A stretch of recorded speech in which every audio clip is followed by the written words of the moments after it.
They broke into his trailer and took everything, his food, his tools, even the flag folded by his wife's casket. But when the sheriff asked what he wanted back most, the old man didn't flinch. "Just bring me the patch," he said quietly. It wasn't gold. It wasn't worth money. It was a piece of cloth earned in blood. And when word got out who he really was, the men who once followed him into battle came out of retirement.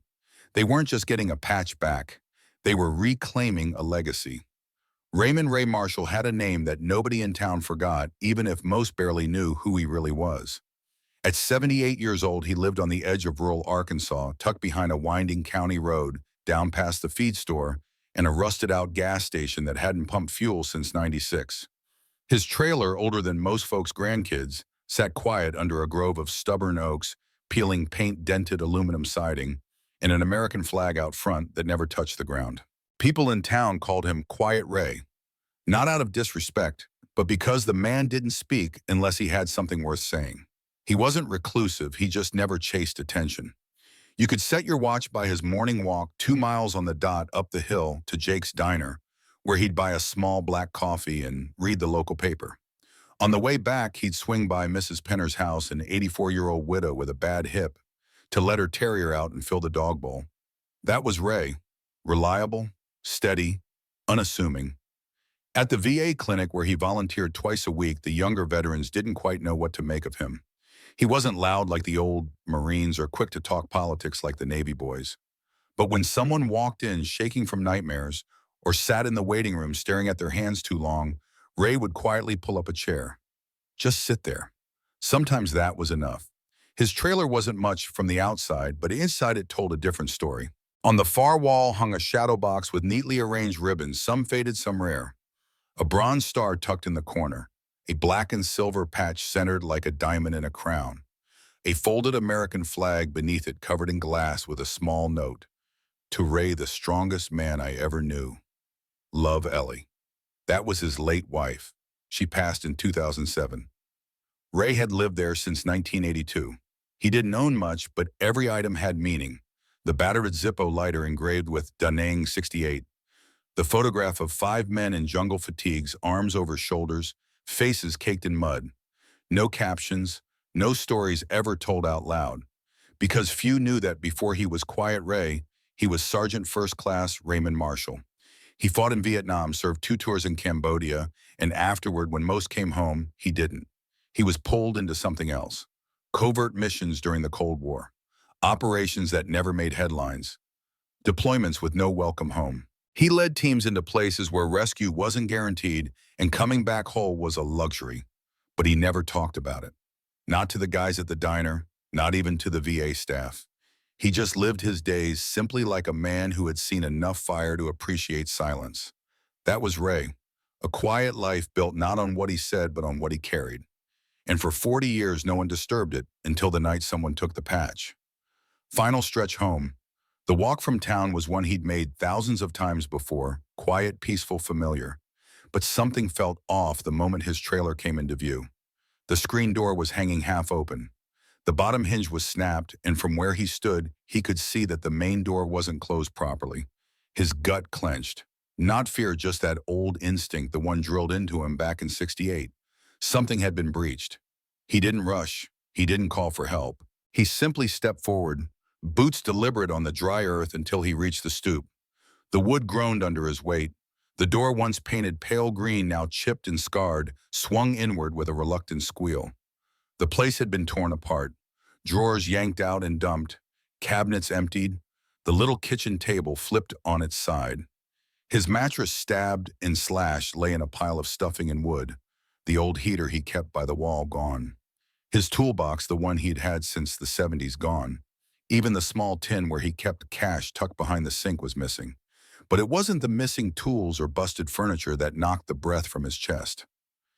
It was the wall. The far wall where his shadow box had always hung was empty. The nails were still there, crooked and rusted, but the box itself, gone. He stepped forward slowly, each step heavier than the last.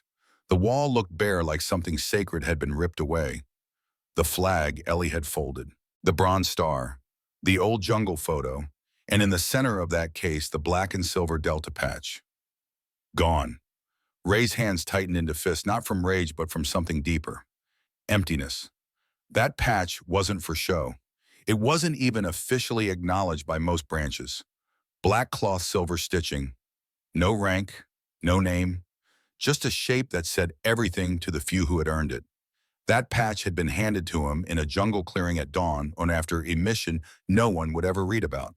The only people present were the men who had survived it, and they were fewer than those who hadn't. It wasn't a medal, it was a bond, and now some idiot had stolen it, thinking it was just another military souvenir. Ray sat down slowly on the edge of what was left of his couch, eyes staring into the wreckage. His house was gone, his history shredded, but it was that one missing item that cut deepest. After a while, he reached for the rotary phone mounted on the wall. It still worked somehow. He dialed the sheriff's office with steady fingers. Lincoln County Sheriff's Office, the voice said. Yeah, Ray Marshall, he replied. I need someone out here, been robbed. The deputy on the other end took his information, promised to send someone by before dark if possible. Ray didn't push. He hung up and waited. An hour later, a dusty cruiser rolled up. Sheriff Hal Cutter, who'd been elected 3 terms in a row, stepped out. Late 50s soft around the middle, decent man, but not exactly the type to chase down ghost stories. Inside the trailer, Hal walked slowly, scanning the damage with a practiced but uninspired eye. Damn shame, he muttered. Kids, maybe. Drugs. Could be a ring hitting these back roads. Ray didn't say much, just watched him. Hal jotted things into a worn notebook. You missing anything valuable? Ray nodded toward the wall. Shadow box, flag, medals, patch. Hal looked over. Patch. Ray's jaw tightened. Black cloth. Silver thread. Centerpiece of the box. The sheriff glanced up from his notes, one brow raised. So, like a patch, Ray didn't blink. It was earned. I want it back. There was a pause. Hal nodded slowly, though it was clear he didn't understand. Right, we'll put it on the list. I'll check with pawn shops, file the report. Ray just nodded. As the sheriff turned to go, he hesitated at the door. Look, Ray, I know that stuff means a lot to you, and I'm not saying we won't try, but with all due respect, Ray met his eyes. Don't. Hal nodded. Right, we'll do what we can. And then he was gone. Ray sat there a long while after the cruiser's dust trail disappeared down the road. He didn't cry. Didn't curse, he just sat in the quiet, one hand resting where the shadow box had hung, the other clenched loosely at his side. The patch wasn't just a piece of cloth, it was memory, brotherhood, blood. It was the only proof that the men who never came home had even existed, proof that he had once been part of something that mattered. And now it was in the hands of someone who didn't know what they had. Or worse, someone who didn't care. Raymond Marshall had lived in quiet for so long that even the memories stopped knocking. They waited in the corners of his mind, untouched, undisturbed. But now, with his shadow box stolen and the black and silver patch missing, those memories stirred like ghosts under a cold moon. Most folks in town knew him as Quiet Ray. They'd never seen him raise his voice, never seen him lose his temper. But they also didn't know that in the fall of 1978, far from the safety of rural Arkansas, Ray led 6 men into hell and only 4 came back. It was supposed to be simple, a recon mission. Locate a cartel compound in the jungles of Central America.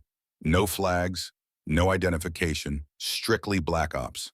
The CIA needed deniability, and Ray's unit, unofficially dubbed Ghost Hawks, had a reputation for doing the jobs no one else could. What they walked into was a fortress thick with guards built into a limestone ridge surrounded by tripwires and sharpened bamboo. Inside were 3 American hostages, 2 DEA agents, and a journalist who'd been missing for over 8 months. Intelligence said they were still alive, but intel in the jungle meant less than a coin flip. Ray remembered the smell, first wet earth, gasoline, blood. They made entry under the cover of a monsoon, scaling the eastern rock wall in silence. His team, Barnes, Keegan, Lazo, Wheeler, Mendoza, and Cho, moved like shadows, each one trusting Ray with their lives. The breach was clean, but the extraction, pure chaos. A child spotted them. One scream turned into gunfire. Within seconds, they were under attack from 3 sides. Mendoza was hit first, shrapnel through the leg. Then Wheeler, a gut wound. Ray didn't hesitate. He picked Mendoza up, slung him over his shoulder, and laid down fire with his free hand. They made it out by following a riverbed deep into the trees. Ray took a bullet in the upper arm, but he didn't stop. He carried Mendoza half a mile through mud, heat, and bullets.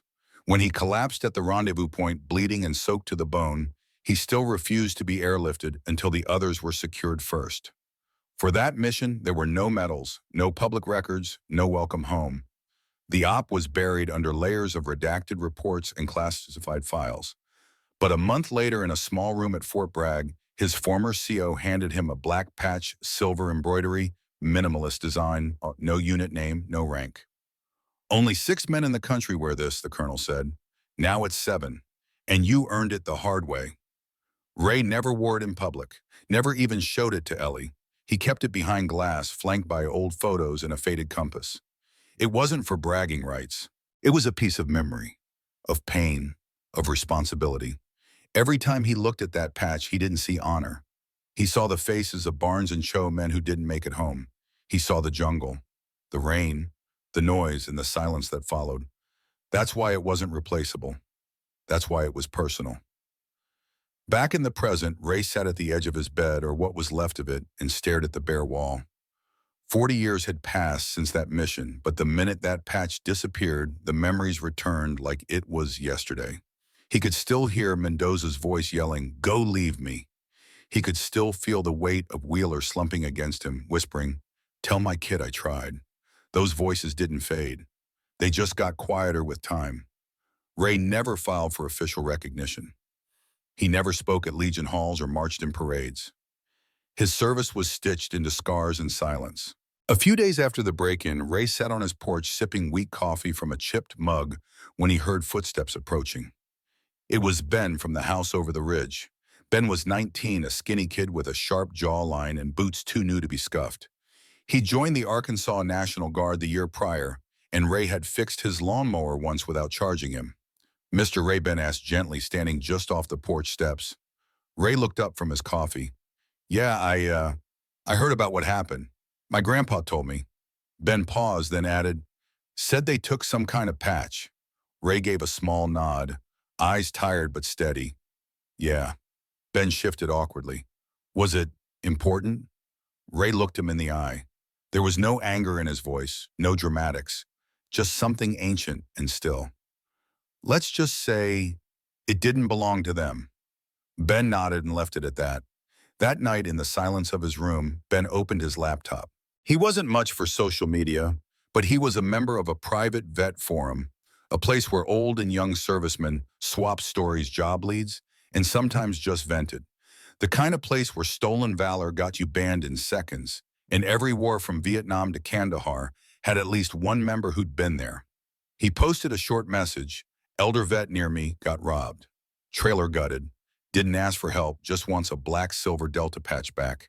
Says it was earned. He's quiet, doesn't brag. Anyone heard of something like this?" The thread didn't explode. It didn't go viral. But it didn't need to. It reached the right inbox. 6 days later, a black SUV rolled slowly down Ray's gravel driveway. No plates, tinted windows. It idled for a moment before the driver's side door opened. Ray was out front planting what was left of his garden when he looked up. He squinted through the sunlight and mud. Then he straightened, wiped his hands on his pants, and watched as the man stepped out. Tall, square shoulders, still carried himself like an officer even without the uniform. Hair now silver, but clipped sharp. The same piercing eyes. "Colonel Devers," Ray said flatly. "Didn't expect to see you again." "Didn't think I'd have to show up," the man replied, stepping forward and offering his hand. "But then I heard someone took your patch." Ray clasped his hand. "That's right," Devers let out a long breath. "That's not going to stand." He looked around, at the broken-down trailer, the sagging porch rail, the dented mailbox. Then he looked back at Ray. "I made a call," he said, matter of fact. "Couple guys owe you. Some of them never paid it back. Figured they'd like the chance." Ray didn't ask who. He didn't need to. Devers reached into his coat and pulled out a small notepad with a few names scribbled down. "They're already sniffing around," he said. "Couple pawn shops in Tennessee, collector in Virginia. Nothing yet, but we'll find it." Ray nodded once. That was all he needed. They stood there in silence for a long moment, two men with too much history between them to fill with small talk. Then Devers added, "This isn't just about a patch, Ray. You know that."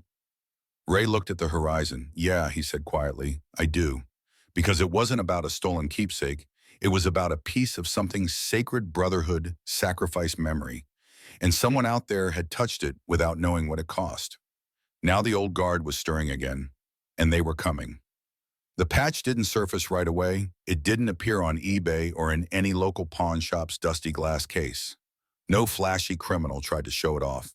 The person who took it likely had no idea what they were holding, or maybe they did, and that made it worse. But the men who were looking for it, they weren't the kind to ask twice. Deavers had made a single call. That was all it took. Within 72 hours, whispers started circulating through a network that didn't exist on paper old unit group chats, encrypted email threads, backyard cookouts that turned into mission briefings. The kind of places where retired snipers grilled ribs with one eye on the tree line and former medics still kept trauma kits in the trunks of their civilian cars. From pawn shops in Memphis to veteran bars in Roanoke, the word was out. Someone stole Ray Marshall's patch. Black with silver. Return it or someone's gonna. A few veterans who remembered the Ghost Hawks recognized the description instantly. Some thought all the men from that unit were long gone. Others knew better. You don't forget the guy who carried two wounded out of a jungle while bleeding from his own arm. You don't forget the man who refused a medevac until everyone else was safe. By the end of the week, a lead came in from a collector's circuit on the East Coast. A man known only as Eli was showing off rare military memorabilia stuff that didn't belong in civilian hands. One contact said he had seen a strange patch, all black with silver threading. No unit number, no country name, just clean lines and deadly silence. It was enough to mobilize two men out of Georgia and one from upstate New York. None of them were under 60, but all of them still wore the old boots, still moved with purpose, and still called Ray Sarge, even if he wasn't there to hear it. While the hunt continued across state lines, something else was unfolding back in Arkansas. Ray kept tending his garden. He didn't ask for updates, didn't pace the porch or obsess over the lost shadow box. He just kept doing what he always did, watered the tomatoes, checked on Mrs. Penner's dog, and walked the 2 miles to Jake's diner each morning. But people started to notice. It began with a stranger, a middle-aged man with a crew cut and a limp, who stopped his truck in front of Ray's property and just sat for a minute before walking up and offering a firm handshake. Are you Sergeant Ray Marshall? Ray squinted at him. Used to be, sir. The man said, voice thick with emotion. My brother was Wheeler. You carried him. Ray didn't say a word. He just nodded once. The man left a brown bag full of groceries and walked away with tears in his eyes. The next day, a woman from the post office dropped off a handwritten note with no return address. Inside was a $50 gas card and 4 words. We haven't forgotten you. By the end of the week, Ray's porch had 3 apple pies, 2 tins of coffee, and enough canned soup to last the winter. At first, he thought it would pass, but the visits didn't stop. Each day, someone new showed up. Veterans he didn't recognize, teenage boys in ROTC shirts, elderly women who remembered reading about some mission in the 70s that never made the news. People brought blankets, home-cooked meals, bags of dog food, even a new American flag to replace the one that had been stolen. Ray didn't know what to say to any of them, so mostly he didn't. He'd just nod, shake hands, and go back to planning or painting or fixing whatever needed fixing. But the town noticed. People who used to pass him without a second glance now stopped to wave. Jake's Diner added a new sign that read, Coffee's always free for Quiet Ray. The sheriff who once brushed off his report now drove by twice a day without being asked. It wasn't just sympathy, it was respect. Bit by bit, the community began to piece together the story not from Ray, but from each other. From whispers at the feed store from a local vet who once served in Panama, and remembered the patch from the retired high school principal who said he'd known all along but was sworn to silence. Ray Marshall wasn't just a polite old man with a limp and a quiet voice. He was a national hero. And now a town that once saw him as part of the background was realizing they'd had a legend living among them the whole time. And he'd never once asked to be seen.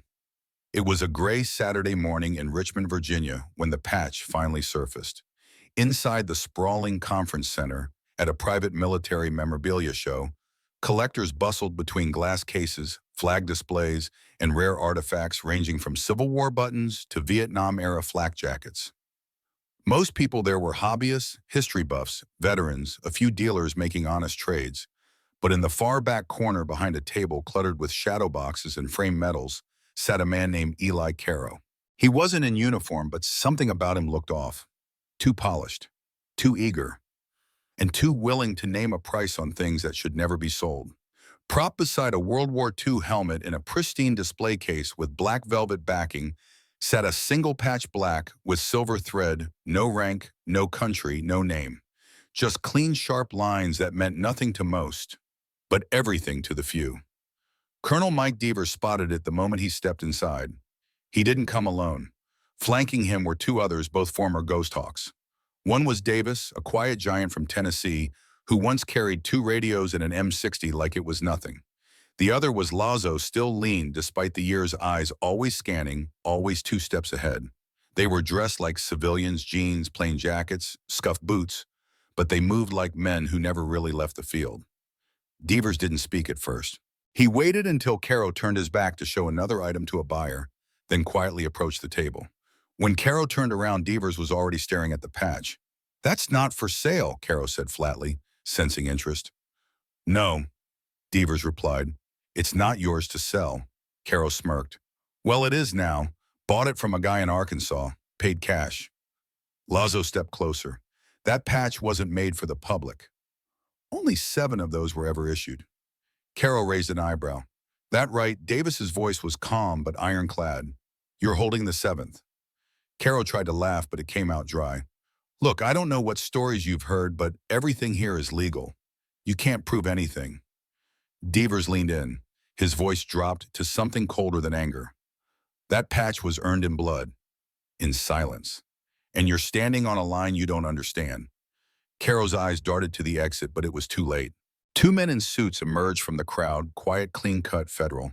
They didn't flash badges or cause a scene. They simply approached, nodded once, and whispered a few words to Caro. His face went pale.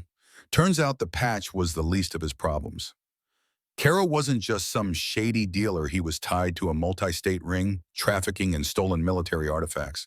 Dozens of items lifted from elderly veterans' estate sales and even active duty bases. The feds had been tracking him for months. All they needed was a clear link. And this time he picked the wrong patch. 20 minutes later, Caro was escorted out in silence. The patch still in its case, untouched. Devers lifted it carefully, inspecting the stitching, the threads, the faint wear on one corner, where it once brushed against jungle webbing and field jackets. He held it like something sacred. Davis and Lazo stood quietly at his side. No one said a word. Because what do you say when you recover something that represents lives lost, missions buried and brothers remembered? You don't celebrate, you just breathe. And then you go home. It was just past 600 p.m. when Ray heard the familiar crunch of gravel outside his trailer. He didn't bother to look out the window. Somehow he knew. He stepped onto the porch, slowly wiping his hands on a faded cloth from the garden. The sun was low, casting that golden-orange light only small-town evenings could offer. The air smelled of fresh-cut hay and charcoal from a neighbor's backyard grill. The black SUV came to a gentle stop. The engine idled for a moment, then shut off. Out stepped Colonel Mike Devers. But he wasn't alone. Davis and Lazo followed behind him, each a little slower than the last time Ray had seen them in uniform. Davis now used a cane. Lazo had a noticeable hitch in his step, but they stood tall all the same. Behind them, 3 more men exited a second vehicle. One wore a Vietnam-era watch cap. Another had a prosthetic hand. The last carried a photograph tucked under his arm. No one said a word as they walked toward Ray's porch. Devers stopped in front of him and opened a small box lined with soft cloth. Inside was the patch. Black, silver, clean but worn in all the right places. Ray recognized it immediately, not just as his, but as something more. A piece of who he'd been, of what they had all been. Devers didn't offer a long speech. He just said, "We got it." Ray stared at it for a long moment, eyes misted but steady. Then slowly he reached out with both hands, not shaking but reverent, and lifted the patch like it was glass. He didn't say thank you. He didn't need to. One by one, the men who had served with him, those who had once followed him into jungles, deserts, and war zones, stepped forward. Each handed Ray something simple, a folded note, a photograph, an old compass, a spent casing from a rifle they once trained with. Small tokens of memory, of shared silence, of debts long overdue. And for the first time in decades, Ray Marshall didn't feel like the last man standing. As the sun dipped behind the hills, the men gathered in a half circle under the flagpole outside Ray's trailer. They didn't salute. They didn't chant. They just stood heads bowed, hats off. Because some moments don't need music or microphones. They just need presence. And that night, for the first time in years, Ray replaced the shadow box on his wall. Inside, he placed the patch in its center once more. But this time it came with something else, proof that he hadn't been forgotten, and that the brotherhood still stood, even when the battle was long over. It happened on a quiet Sunday morning. No press, no camera crews, no podium or speeches.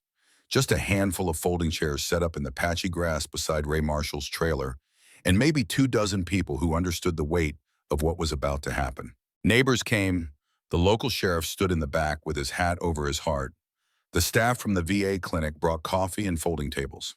A few veterans from out of town leaned on canes and walkers, but they made the drive anyway.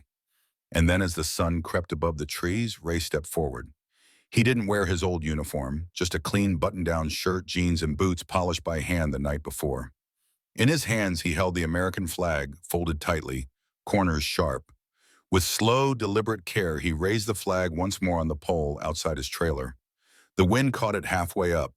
By the time it reached the top, it was waving proud and strong against the blue sky. Next to the pole, mounted again on the porch wall, was the shadow box. The patch had been returned to its rightful place, centered clean and protected behind glass. Not for vanity, not for proof, but for memory. Ray stepped back, stood at attention, and nodded once. The crowd didn't clap. They didn't need to, because everyone there understood one thing. Sometimes it takes a thief to awaken a nation. They stole everything he owned. But in trying to take one small piece of cloth, they awakened a brotherhood that never forgot who Ray Marshall really was.